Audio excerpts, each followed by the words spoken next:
Alors, frères et sœurs, nous voici à nouveau dans une série d'homélies, de messages qui nous conduisent jusqu'à la fête de Noël. Et déjà, la semaine dernière, vous avez entendu un premier message de notre frère Pierre-Yves, « Joyeuse lumière ». Ce que nous souhaiterions, c'est pouvoir changer notre manière de vivre Noël, de passer de la fête de la consommation pour trop de gens autour de nous à celle de la fraternité. Et nous savons que la clé pour cela, c'est le service ou l'amour en acte. Manifester notre amour bien concrètement à ceux qui sont à nos côtés. Quand on se met au service, frères et sœurs, par amour, en nous, ça nous fait du bien. Et c'est comme si déjà la joyeuse lumière de Noël nous habitait. Et puis, notre engagement à servir fait naître dans le cœur des autres cette même joyeuse lumière de l'amour. Alors la semaine dernière, nous avons entendu comment servir, c'était un choix que l'on fait, une décision que l'on prend. Aujourd'hui, servir, c'est aussi apporter une espérance. Et le premier qui nous apporte une espérance en étant serviteur, c'est le Seigneur. Et ça, vous savez, je crois qu'on ne le redira jamais assez, parce que ce n'est pas spontanément ce qui nous vient à l'esprit quand on pense à Dieu. Or, Dieu, c'est celui qui se révèle d'abord comme un serviteur. Serviteur de l'humanité, serviteur de ses créatures, même quand elles sont pécheresses, serviteur même quand l'homme s'éloigne de lui. Et cela, c'est source d'une immense espérance. Dieu nous reste fidèle envers et contre tout, quoi que nous fassions. La première lecture dans le livre d'Isaïe nous a rappelé cela avec force. Le Seigneur réconforte son peuple qui est dans la détresse en lui apportant un message de consolation, alors que c'est par sa faute que le peuple s'est mis dans une situation catastrophique. Il lui dit pourtant, par son prophète, « Consolez, consolez mon peuple ». Il veut que lui soit portée la bonne nouvelle et qu'elle soit entendue à Sion, à Jérusalem. « Voici votre Dieu, voici le Seigneur Dieu ». Oui, il rejoint les siens. Il est bien là, aux côtés de son peuple. Il ne l'abandonne pas, bien au contraire. Comme un berger, il fait paître son troupeau. Son bras rassemble les agneaux, il les porte sur son cœur, il mène les brebis qui allaitent, nous disait encore Isaïe. Comme ça nous fait du bien de savoir que ce Dieu serviteur prend soin de nous, quand bien même nous l'oublions ou nous lui sommes infidèles. Le psaume 84 nous parlait aussi de ce Dieu serviteur qui apporte la paix à son peuple et à ses fidèles, qui désire tellement le salut pour tous ceux qui le craignent. Il donne ses bienfaits en abondance, et en particulier l'amour et la vérité, la justice et la paix. Et on voit bien comment Dieu se donne lui-même à travers ses dons. Oui, quelle magnifique espérance que de savoir ce désir du Seigneur à notre égard, de nous combler. Et puis dans la deuxième lecture de la lettre de l'apôtre Pierre, nous avons encore retrouvé cette même sollicitude du Seigneur face à ceux qui murmurent parce qu'ils pensent que Dieu tarde à tenir ses promesses. Saint Pierre affirme qu'il n'en est rien. Au contraire, il prend patience envers vous, dit l'apôtre, car il ne veut pas en laisser quelques-uns se perdre, mais il veut que tous parviennent à la conversion.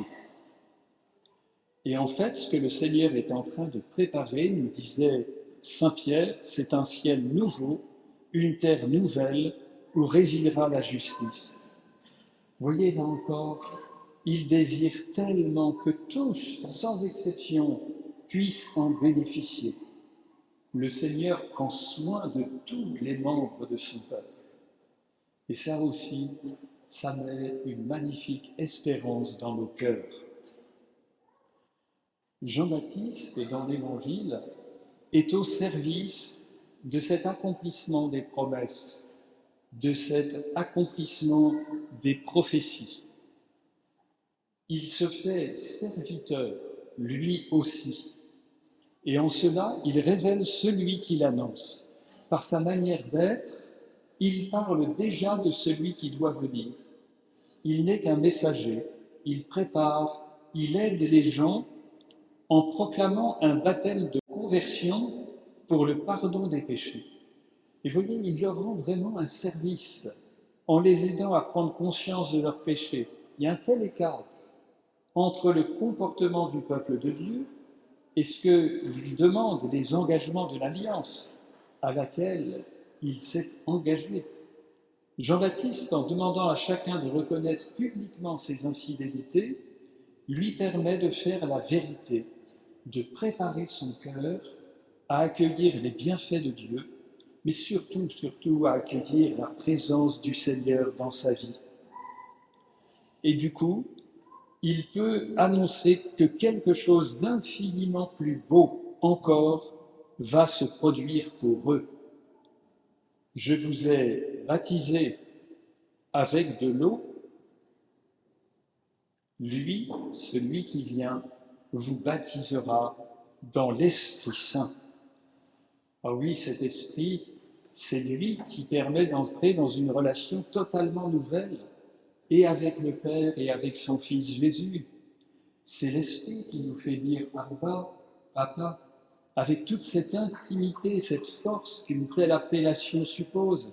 C'est l'Esprit qui nous fait proclamer « Jésus, tu es Seigneur », en même temps qu'il nous assure qu'il est notre frère, notre véritable ami.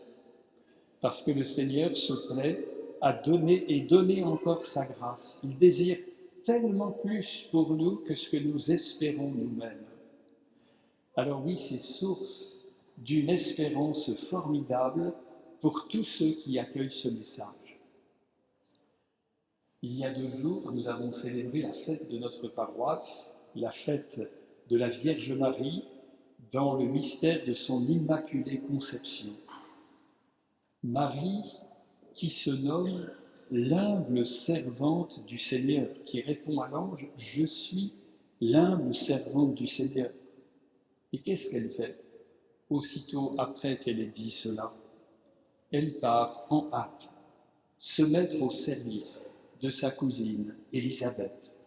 Pour elle, servir le Seigneur, c'est servir tout autant ses frères et sœurs. Et c'est leur apporter de cette manière-là, comme le Seigneur le fait pour nous, leur apporter une espérance. C'est saint Vincent de Paul qui disait à ses sœurs « Si à l'heure de votre oraison, le matin, vous devez aller porter une médecine, oh, allez-y en repos, offrez à Dieu votre action, unissez votre intention à l'oraison qui se fait à la maison, et allez-vous-en sans inquiétude. Ce n'est point quitter Dieu que quitter Dieu pour Dieu. Vous quittez l'oraison ou la lecture, ou vous perdez le silence pour assister un pauvre. Oh, sachez les filles que faire tout cela, c'est le servir. Servir Dieu, servir le prochain, c'est être porteur de l'espérance que le Seigneur nous partage à nous d'abord en premier, aux autres.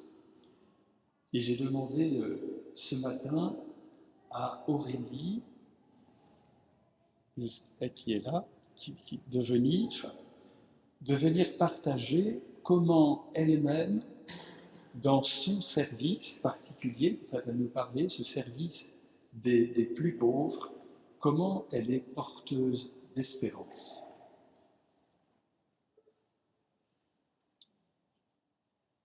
Bonjour à tous. Alors, je m'appelle Aurélie et je travaille dans une association, je la dirige, qui s'occupe de l'aide alimentaire auprès des personnes les plus fragiles. Et j'ai la chance de travailler aussi avec des personnes qu'on dit en insertion professionnelle et donc qui ont des parcours souvent très difficiles et qui viennent travailler et se mettre en mouvement pour aller vers un avenir plus sécure et plus serein. Alors quand on m'a demandé en fait qu'est-ce que c'était servir, la première chose qui m'est venue c'était d'abandonner, de s'abandonner à un amour beaucoup plus grand que ce que nous on peut porter en tant qu'humain, mais plutôt être dans quelque chose qui ne nous appartient plus en fait, et aller rencontrer son frère, sa sœur, pas là où on imaginerait que ce soit bon pour lui, pas là où on veut imposer notre propre volonté et notre propre idée de ce qui est bon, mais plutôt se mettre dans la plus petite des choses qu'on peut, être tout à fait s'humilier devant lui et venir le rencontrer là où il a vraiment besoin. Et puis, je pense que c'est là que le Seigneur, il se sert de tous nos talents, par contre, de toutes les plus grandes choses qu'il a pu mettre en nous pour agir concrètement. Parce que servir, c'est, pour moi, c'est agir, c'est faire des choses extrêmement concrètes et extrêmement visibles. Et puis par rapport au moment où on ne reconnaît pas son frère, sa sœur dans la personne qu'on aide, parce que ça arrive aussi, on se dit mais pourquoi et ça ne marche pas, et puis on peut être pas du tout au bon endroit au bon moment, ben c'est se rappeler que lui, qu'il soit chrétien ou pas, c'est que le Seigneur est là, en lui aussi, et que ça, c'est quelque chose qui ne changera jamais. Donc, d'arriver à regarder comme ça son autre dans toutes les différences qu'il peut avoir. Et enfin, je dirais que quelquefois, on rencontre des gens qui sont extrêmement... qui ont été énormément bousculés, qui ont été broyés par des vies qui sont incroyablement difficiles et incroyablement dures. Et que c'est à cet endroit-là qu'on est des porteurs d'espérance, puisqu'on va croire là où eux ne croient plus. Et en fait, on va croire en eux quand eux ne croient plus en rien.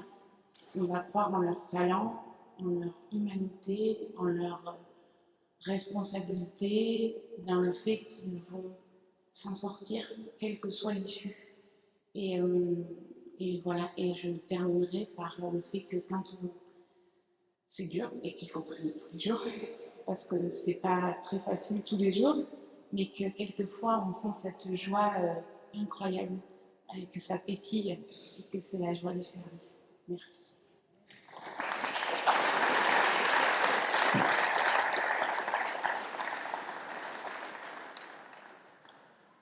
Oui, merci Aurélie pour tout le bien qui se fait à travers ce service que tu remplis avec tous ceux aussi qui sont autour de toi, pour cette espérance que vous apportez aux plus pauvres. Si nous voulons accueillir nous aussi le Seigneur d'une manière nouvelle en cette fête de Noël, eh bien, on a un chemin tout simple qui s'offre à nous, celui du service. Tout simplement parce que quand on fait ça, nous imitons le Seigneur, comme le petit dessin que je vous ai montré au tout début, le roi qui laisse sa couronne, son sceptre, son manteau d'hermine au porte-manteau et qui revêt le tablier pour aller servir. Si nous nous mettons concrètement au service, nous allons être très très proches du Seigneur, nous allons lui ressembler nous allons être en communion avec lui. Eh bien, en paroisse, on a des possibilités qui nous sont offertes. Je vous rappelle ces 3 I. Identifier les personnes autour de moi que je pourrais, par exemple, inviter pour Noël au concert qui aura lieu samedi prochain, au concert de Noël, au repas de Noël, aux célébrations de Noël. Et puis, le deuxième I, c'est d'intercéder. J'identifie les personnes, ensuite je prie pour elles, pour pouvoir après les inviter. Et je vous rappelle, au fond de l'église, il y a notre grand panneau où on peut marquer les prénoms de ces personnes pour qui nous souhaitons prier, que nous souhaitons inviter, pour que tous ensemble nous les portions jusqu'à Noël dans notre prière. Et puis, le service, c'est avoir une attention toute particulière pour les personnes que nous ne connaissons pas et qui viendront à nos célébrations, que nous soyons vraiment accueillants à chacun. Il y aura le mardi qui va précéder Noël, le grand ménage de l'église, donner un coup de main pour nettoyer l'église, pour qu'elle soit super accueillante pour tous ceux qui viendront fêter Noël avec nous. C'est aussi un service très concret, et puis qui donne de l'espérance pour tous ceux qui viendront quand ils verront aussi la belle communauté que nous formons. Il y a ces fameux petits cadeaux, ces petits signes que nous donnerons au cours de la messe de Noël, tous ceux qui seront venus, qu'on peut confectionner avec une parole d'espérance qui sera transmise. Ça peut être aidé pour le repas de Noël qui sera préparé pour les personnes seules. Ça peut être aussi offrir une participation pour cela. Enfin, voyez, les occasions de servir et de goûter à la joie de servir et de porter l'espérance ne manquent pas. Alors je nous souhaite à tous de porter l'espérance autour de nous par notre manière de nous mettre au service. Amen.